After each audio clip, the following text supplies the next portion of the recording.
জয় জয় রাম কৃষ্ণ ভুবন મંગલ। દર્શક મિત્રો નમસ્કાર, જય ઠાકુર। ફરી પાછા આપણે રામકૃષ્ણ કથામૃતનો દોર આગળ વધારીએ છીએ। ભગવાન રામકૃષ્ણ દેવના શ્રી મુખેથી વહેતી આ વાણી અને માસ્ટર મહાશયે અક્ષરશ લખેલા આ પ્રસંગો। માસ્ટર મહાશયનું મૂળ નામ મહેન્દ્રનાથ ગુપ્ત। મહેન્દ્રનાથ ગુપ્તે રામકૃષ્ણ દેવના સાનિધ્યમાં રહી અને એમના આ જીવન પ્રસંગો આલેખી અને સમસ્ત માનવજાત માટે એક ઉપકારનું કાર્ય કરેલું છે। કારણ કે વ્યક્તિ જ્યારે આપણી વચ્ચે હયાત નથી હોતી, જ્યારે એનું અસ્તિત્વ નથી રહેતું સદેહે, ત્યારે માત્ર એમના શબ્દો અને એનો અક્ષર જ આપણને માર્ગદર્શન આપતો હોય છે, એમાંથી પ્રેરણા લઈએ છીએ। આધ્યાત્મિક જગતના આ એક નક્ષત્ર સમા રામકૃષ્ણ પરમહંસના જીવન લીલાના પ્રસંગો શ્રી રામકૃષ્ણ કથામૃત રૂપે આપણી સામે આવે છે। ગુજરાતની અંદર આ સાહિત્ય રામકૃષ્ણ અને વિવેકાનંદ સાહિત્ય છેલ્લા 110 વર્ષથી ઉપલબ્ધ છે। આપણા વરિષ્ઠ લેખકો કાકા સાહેબ કાલેલકર, ગુજરાતની વાત છે ત્યારે રામનારાયણ વિશ્વનાથ પાઠક, આ બધાએ એ રામકૃષ્ણ સાહિત્યને લોકાભિમુખ બનાવવામાં ખૂબ જ અગત્યનો ભાગ ભજવેલો છે। આજે ફરી પાછી આપણે રામકૃષ્ણ દેવના જીવનની આ વાતો આગળ વધારીએ। આપણે છેલ્લા પ્રસંગમાં જોઈ ગયા કે રામકૃષ્ણ દેવ કેશવચંદ્ર સેનને ત્યાં નૌકા વિહારમાં જાય છે, સ્ટીમરની અંદર એમનો પ્રવાસ છે, ત્યારના પ્રસંગોની પણ વાતો લીધી આપણે। હવે અને ત્યાર પછીની એક ઘટના જે બને છે, સુરેન્દ્રનાથ મિત્ર, સુરેશ નામ છે આમ તો, પણ રામકૃષ્ણ દેવ એમને સુરેન્દ્રના નામથી સંબોધતા હતા। ફરી પાછું દોર રામકૃષ્ણ કથામૃતના ક્રમની અંદર જે એના ખંડના ક્રમમાં આ વાત આવે છે, એ વાતને આજે આપણે લઈએ છીએ। ભગવાન રામકૃષ્ણ દેવ કેશવચંદ્ર સેનથી છૂટા પડીને સુરેન્દ્રનાથને ત્યાં સુરેશ મિત્રને ત્યાં જવા નીકળ્યા છે અને અક્ષરશ એ 1882ના 28 ઓક્ટોબરનો આ પ્રસંગ ટાંકે છે મહેન્દ્રનાથ ગુપ્ત માસ્ટર મહાશય। આપણને એમ લાગે કે તાદ્રશ્ય ત્યારનું કલકત્તાનું જે વાતાવરણ છે એ નજરની સામે આવી જાય છે। અષ્ટમીનો ચંદ્રમા ધીરે ધીરે અજવાળું ફેલાવી રહ્યો છે અને તત્કાલીન જે વાહન વ્યવસ્થા છે એની અંદર ફિટન ગાડી જે છે, જે ઘોડાથી ચાલતી હોય છે, એવી ગાડીની અંદર, ઘોડા ગાડીની અંદર રામકૃષ્ણ દેવ અને એમની સાથેના એમના શિષ્યો શ્રી સુરેશ મિત્રને ત્યાં નીકળ્યા છે। રસ્તાનું વર્ણન કરે છે, જે ઇન્ડિયા ક્લબ આજે પણ એ વિદ્યમાન છે કલકત્તામાં, અને અંગ્રેજોનો મહોલ્લો છે। તો મહેન્દ્રનાથ ગુપ્ત આ પ્રસંગનું વર્ણન કરતા લખે છે કે જ્યારે ગાડી આગળ વધે છે અને ત્યાં રામકૃષ્ણ દેવ એક બાળકની માફક બારીની બહારના દ્રશ્યો જોઈ રહ્યા છે। કુતૂહલથી, બાળક વૃત્તિ, બાળ સહજ વૃત્તિથી આ બધા દ્રશ્યો જોઈ રહ્યા છે। ત્યાં શું દેખાય છે? તો એ વર્ણનની અંદર લખે છે કે ત્યાં અંગ્રેજ મહોલ્લાની અંદર વિશાળ એ યુરોપિયન શૈલીના બંગલાઓ છે, પ્રાંગણમાં વિશાળ એ અજવાળું કરતી એમના ઝુમરો અને લાઇટો છે, અને ક્યાંક ક્યાંક પિયાનો અને હાર્મોનિયમના અવાજોની વચ્ચે, એમના એક સ્વરની વચ્ચે અંગ્રેજ સ્ત્રીઓના ગીતો પણ સંભળાઈ રહ્યા છે। તત્કાલીન બ્રિટિશ એરાનું આ કલકત્તા છે, અને ત્યારનું જે કલકત્તા છે એનું આપણને અક્ષરશ શબ્દશ જાણે આપણે એમ કંઈક દ્રશ્ય ચિત્ર સામે ખડું કરી દે છે। રામકૃષ્ણ દેવ સુરેશ મિત્રને ત્યાં, સુરેન્દ્રને ત્યાં, રામકૃષ્ણ દેવ એમને સંબોધન સુરેન્દ્રથી કરે છે। સુરેન્દ્રને ત્યાં આવ્યા છે અને બધાને આવકારે છે। ત્યાં એમના બેસવા માટેની એક અલગ વ્યવસ્થા છે। અને ત્યારના રિવાજ જુઓ, ઘણીવાર આપણે આ જૂના પુસ્તકો વાંચીએ, જૂના બધા જ આ પ્રસંગોને જ્યારે આપણી સામે આવે છે તો ત્યારના રિવાજો એવા છે કે આપણે ત્યાં જ્યારે મહેમાન આવે છે ગાડી લઈને, તો આજે તો એ શક્ય નથી, પણ ત્યારે કોઈ મહેમાનને આપણે આમંત્રિત કર્યા હોય તો એનું ભાડું પણ એક ગૃહસ્થ ચૂકવતા હતા. રામકૃષ્ણ દેવ જોવે છે કે ત્યાં પુરુષ વર્ગ કોઈ હાજર નથી, ત્યારે એમના શિષ્યોને કહે છે કે તમે આ તો મોટા ઘરના એ સ્ત્રી વર્ગ છે, એમને કહો કે એ ગાડીવાળાને ભાડું આપી દે, બધી જ વ્યવસ્થા થઈ ચૂકી છે. આજુબાજુના જે કોઈ એમના પાડોશીઓ છે એ પણ ત્યાં ઉપસ્થિત છે. અને આ એ મહોલ્લો છે. સુરેન્દ્ર મિત્ર જ્યાં રહે છે કે ત્યાં માત્ર નરેન્દ્ર નામથી સંબોધન કરે છે, કે જે ભવિષ્યના ભારતના સમર્થ વિવેકાનંદ થવા જઈ રહ્યા છે. એ નરેન્દ્ર પણ ત્યાં જ રહે છે. એટલે રામકૃષ્ણ દેવે કીધું કે તમે નરેન્દ્રને પણ બોલાવો. થોડી વારમાં નરેન્દ્ર ત્યાં આવે છે અને બધા જ શિષ્યોની વચ્ચે રામકૃષ્ણ દેવ સંવાદ કરે છે. દર્શક મિત્રો, રામકૃષ્ણ દેવ સીધો ઉપદેશ ક્યારેય નથી આપતા, પણ જે પ્રસંગ જે ચાલી રહ્યો છે એની સાથે સાંકળી અને કોઈને કોઈ વાત કરે છે. હવે પ્રસંગની એક રજૂઆત કરતાં પહેલાં નરેન્દ્ર અને બીજા શિષ્યો પણ આવ્યા છે, ત્યારે એ માસ્ટર મહાશયને જ કહે છે કે તમે આપણે જે મજા કરી છે સ્ટીમરની અંદર કેશવચંદ્ર સેનની સાથે, એની વાત નરેન્દ્રને કરો. એટલે એ બધી વાતો ચાલી રહી છે. એક સરસ મજાનું મંડળ રચાઈ રહેલું છે. તો રામકૃષ્ણ દેવની આ વાતો સાંભળે છે એટલે સ્વાભાવિક થાય કે આ લાભથી અમે વંચિત રહી ગયા. અને કેટલી સારી વાતો ઠાકોરે ત્યાં બધાની વચ્ચે કરી છે. એટલે એક મનમાં અજંપો આવે છે, એક સારી વસ્તુથી આપણે વંચિત રહ્યા. અહીં નરેન્દ્રનાથ દત્ત હજી યુવાવસ્થાની અંદર એ પગ માંડી રહ્યા છે વિવેકાનંદનો. એ કાળની આ વાત છે. રામકૃષ્ણ દેવ જ્યારે ભક્ત મંડળ બેઠું છે અને અજવાળું ધીમે ધીમે ફેલાતું જાય છે, ત્યારે ખૂબ જ સહજતાથી વાત કરે છે કે આજે આ યુગમાં કર્મયોગ ખૂબ જ કઠિન વસ્તુ છે. વાતનો સંદર્ભ આગળની વાતથી શરૂઆત કરે છે, કારણ કે રામકૃષ્ણ દેવનું આપણે જ્યારે જીવન જોઈએ તો એમને વખતો વખત સમાધિ લાગી જતી હતી. એમને વખતો વખત પોતે ટ્રાન્સમાં જઈ અને પોતે એક કલાકો મિનિટો સુધી એમના ટ્રાન્સમાં રહેતા હતા. ફરી પાછો એમનો જ્યારે ભાવ ઉતરે અહીંયાથી વાતનો આગળ દોર ચલાવતા હતા. રામકૃષ્ણ દેવે ખૂબ જ સરસ વાત કરી છે આ સ્થળે. કહે છે કે માનવ જીવન શેના માટે છે, તમારો ઉદ્દેશ શું છે. આ વાત નીત્સે ખૂબ જ સરસ રીતે કીધી છે કે માણસને શા માટે જીવવા એ જો ખબર હોત તો એને કેવી રીતે જીવવું એનો જવાબ આપમેળે મળી જાત. આ જ વાત રામકૃષ્ણ દેવે ખૂબ જ સરસ વાત કરી છે. કે છે કે જીવનની અંદર તમે શું પ્રાર્થના તમારી શું હશે. ઈશ્વર તમારી સામે કદાચ તમને સાક્ષાત્કાર થઈ જાય અને ઈશ્વરી સ્વરૂપ તમારી સામે આવી જાય તો તમે શું માગશો એની પાસે. ઘણા લોકોને રામકૃષ્ણ દેવાનું એમને કહેવાનો જે મતલબ છે ઠાકુરનો અહીંયા એ જુદા સંદર્ભમાં છે. કહે છે કે માનવ જીવનનું જે જગતમાં આવવું છે એને અવશ્ય એકવાર તો સાક્ષાત્કાર તો ઈશ્વરનું કરી લેવો જોઈએ, પછી તમે લોક સેવા અને આ બધું કરી શકશો. કારણ કે ઈશ્વર આપણી સામે આવે તો આપણી પ્રાર્થનામાં આપણે એવું કહીશું કે અમે ખૂબ જ હોસ્પિટલો બનાવીશું, અમે ખૂબ જ હે ઈશ્વર અમને તું થોડીક સ્કૂલો કરી દે, શાળાઓ કરી દે, તું અમને એ રસ્તાઓ માર્ગો કરી દે, મોટા મોટા જળાશયો કરી દે, આવું માગીશું આપણે? ના.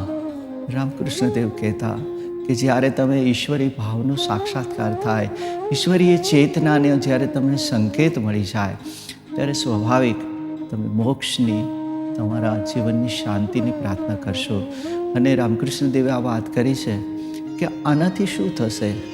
જો તમે લોકસેવા ખરાબ નથી, એવું ક્યારેય બોલ્યા નથી કે લોકસેવા જરૂરી છે, પણ એ અનુભવજન્ય જગતની અંદર જ્યારે સાક્ષાત્કાર, તમારું ગંતવ્ય ઈશ્વર છે, તમે લોકસેવા માટે નથી જન્મા. તમારું ગંતવ્ય જે વ્યક્તિગત છે એ તો તમારે મોક્ષ અને નિર્વાણ તરફની ગતિનું હોવું જોઈએ. અને આ બધી વસ્તુઓ શું છે કે તમને ક્યાંક ને ક્યાંક અટકાવી દેશે. લોકેશણાઓ હશે એની અંદર, તમે વ્યવસ્થાના માણસ બની જશો.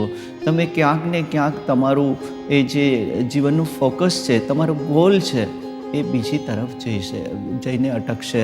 તમે તમારા ગંતવ્યથી વિચલિત થઈ અને કોઈ બીજી દ્વિધામાં, કારણ કે જ્યારે સમાજની અંદર આપણે લેવાઈએ છીએ, સામાજિક વ્યવસ્થાનો એક ભાગ બની જઈએ છીએ, ત્યારે અનેક આધિ વ્યાધિ ઉપાધિઓ આવી પડે છે. તમે બધાને સંતુષ્ટ નથી કરી શકતા.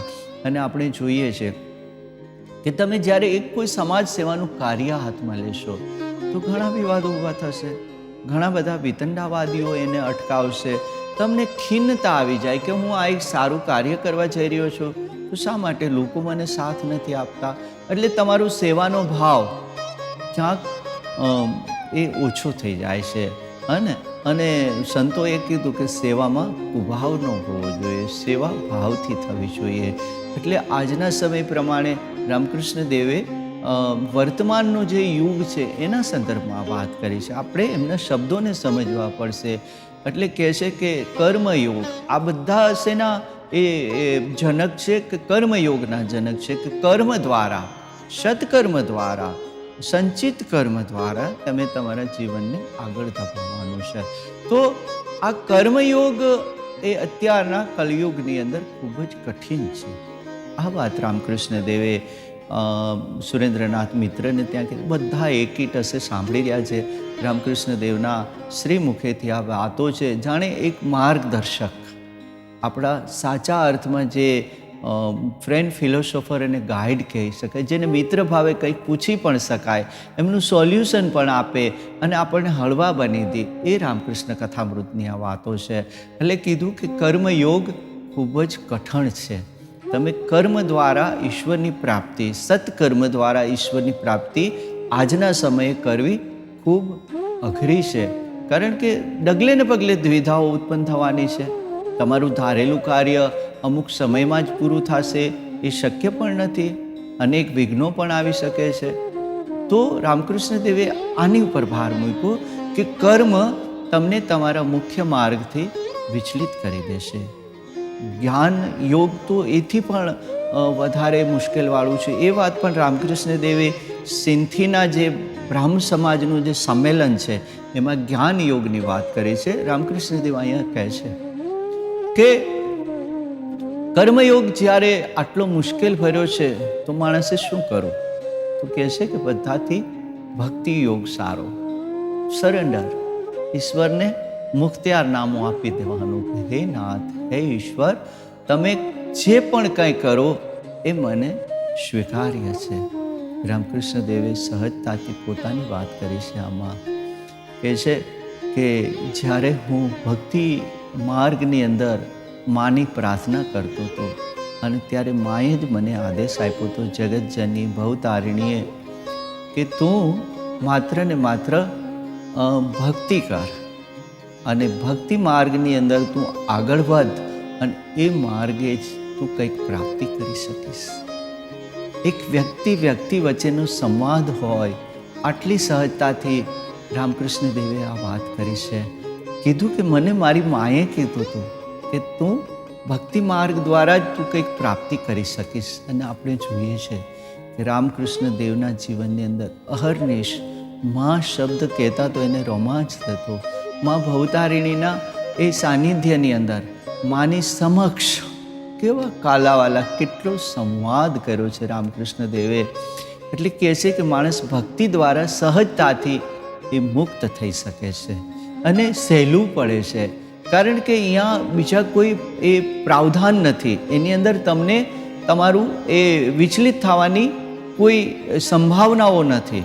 ભક્તિ માર્ગમાં ભક્તિ માર્ગ માણસ માટે સરળતાઓ સર્જી દેતો હોય છે અને એ ભક્તિ માર્ગ દ્વારા માણસ પોતાનું એ ઉન્નતિના પથે એ ઉર્ધ્વગામી બની અને ઈશ્વરની એ અનુભૂતિ કરી શકે છે. અને ભક્તિ હોય છે, અહીંયા ભાવ હોય છે. રામકૃષ્ણ દેવ જે વાત કરે છે એટલા માટે કે ભાવ જગતની અંદર તમે તમારા ઈષ્ટના સ્વરૂપનો સ્વીકાર કરી શકો છો. રામકૃષ્ણ દેવે આ ચેપ્ટરની અંદર તો એટલું સહજતાથી બોલ્યો છે કે એ ત્યારના સમયે જ્યારે હું ભક્તિ માર્ગનો એક પ્રવાસી હતો અને મા જગદંબાના ભવતારિણીના એ દક્ષિણેશ્વરના મંદિરની અંદર જ્યારે ઘંટારવ થતા હતા, સાંધ્યા આરતી થતી હતી પ્રાતઃનો ક્યારેક શંખ ફૂંકાતો હતો, ક્યાંક માં જાહ્નવીના એ ગંગાજળના એ ધીમા ધીમા નાદની વચ્ચે હું આ બધા સ્વરૂપોને સાક્ષાત જોઈ શકતો હતો. કેટલી મોટી વાત રામકૃષ્ણ દેવે કરી છે. આપણે અભિભૂત થઈ જઈએ કે આટલું સહજતાથી ઠાકુર કહે છે કે હા. રામકૃષ્ણ દેવ કહે છે કે ત્યારે હું આ બધા સ્વરૂપોને, રામને, કૃષ્ણને, શિવની અનુભૂતિ કરે છે. અરે શિવની અનુભૂતિ તો આપણે આગળ જોઈશું કે જ્યારે કાશી જાય છે રામકૃષ્ણ દેવ, અને ત્યારે જ્યારે ભગવાન શિવના એ સ્વરૂપની અનુભૂતિ કરે છે, અને ત્યારના શાસ્ત્રીઓએ એને અનુમોદન આપ્યું છે કે હા, તમારી વાત શાસ્ત્રોક્ત છે કે જીવનનો એક એક ક્ષણ વૈશ્વિક ચેતનાની સાથે જ એને ગાળી છે. એ રામકૃષ્ણ દેવ અહીં કહે છે કે મારા એ ભક્તિ યોગના દિવસો, જ્યારે હું આજે પણ હું ભક્તિને જ ભરેલો છું, એમાંથી સહેલું પડે છે. એને સહજતાથી આપણે ઘણીવાર એને બહુ ગમે છે આ વાત કરવી આપણને કે માં, આ તારું પાપ લે, આ તારું પુણ્ય લે, મને કંઈ ખબર નથી પડતી. માં, ધર્મ અધર્મની મને કંઈ ભાન નથી. માં, ધર્મ કોને કહી, અધર્મ કોને કહી, એ મને ખબર નથી. મને ફક્ત તારા તરફનો પ્રેમ છે. આ ઊંચાઈ પ્રેમ દ્વારા ભક્તિની અંદર જ્યારે પ્રેમ ભળે છે ત્યારે ઈશ્વર તમારો થઈ જાય છે. રામકૃષ્ણ દેવે સાબિત કર્યું છે. રામકૃષ્ણ દેવે શું કામનું? ઘણા બધા ભક્તોના જીવનના આપ જોઈએ અને કેટલું સહજતાથી કે વાલો મારો પ્રેમને વશ થયા રાજી. પ્રેમથી બાંધી શકાય છે. શ્રીમદ ભાગવતની અંદર આપણે જોઈએ કે નંદકુમાર જ્યારે માને પજવે છે, અને ખૂબ અદ્ભુત વર્ણન સુખદેવજીએ ભગવાન વેદવ્યાસજીના શ્રીમદ ભાગવતની અંદર કર્યું છે, અને કેટલી સહજતાથી એ દ્રશ્ય ચિત્ર આપે છે. અને આ પ્રસંગ પણ માં પ્રૌઢાવસ્થાએ માં બન્યા છે. જશોદાજી માની અવસ્થા પ્રૌઢાવસ્થાએ છે, અને સુખદેવજીએ વર્ણન કર્યું છે કે રેશમી વસ્ત્રો પરિધાન કર્યા છે માએ, અને માએ એ ચંપાવર્ણી માની કાયા છે, અને એટલા જ સુંદર એના વસ્ત્રો રેશમના છે. અને જેના ઘરની અંદર સાત્વિક આહાર, ઘી દૂધના જ્યાં ઠામ ભરેલા છે, જ્યાં ઘી દૂધની નદીઓ વહે છે, સ્વાભાવિક છે કે એમના એ શરીર પણ થોડા પુષ્ટ છે અને ભારેખમ શરીરથી માં જ્યારે કૃષ્ણે ગોળી ફોડી નાખી છે અને એને પકડવા માટે માં દોડી રહ્યા છે, માંથી દોડાતું નથી. અદ્ભુત દ્રશ્ય ચિત્ર આપ્યું છે શ્રીમદ ભાગવતની અંદર કે માના એ વેણીની અંદરથી મોગરાના ફૂલ પણ ખરી રહ્યા છે, અને રેશમના વસ્ત્રોની અંદરમાં પ્રશ્વેદથી ભીંજાતા નાના કૃષ્ણને એ વિશાળ ઓસરીની અંદર, નંદ બાવાની ઓસરીની અંદર જ્યારે દોટ મૂકે છે, કૃષ્ણ પકડાતા નથી. કૃષ્ણ જોવે છે કે મારી માં હમણાં થાકી જશે, માં એને દોડીને આપડવા જાય પણ એને પકડાતા નથી. અને કૃષ્ણને એવું લાગે છે કે માં નારાજ થશે, માં એના પ્રેમની એક કસોટી થઈ રહી છે, અને કૃષ્ણ પકડાઈ જાય છે.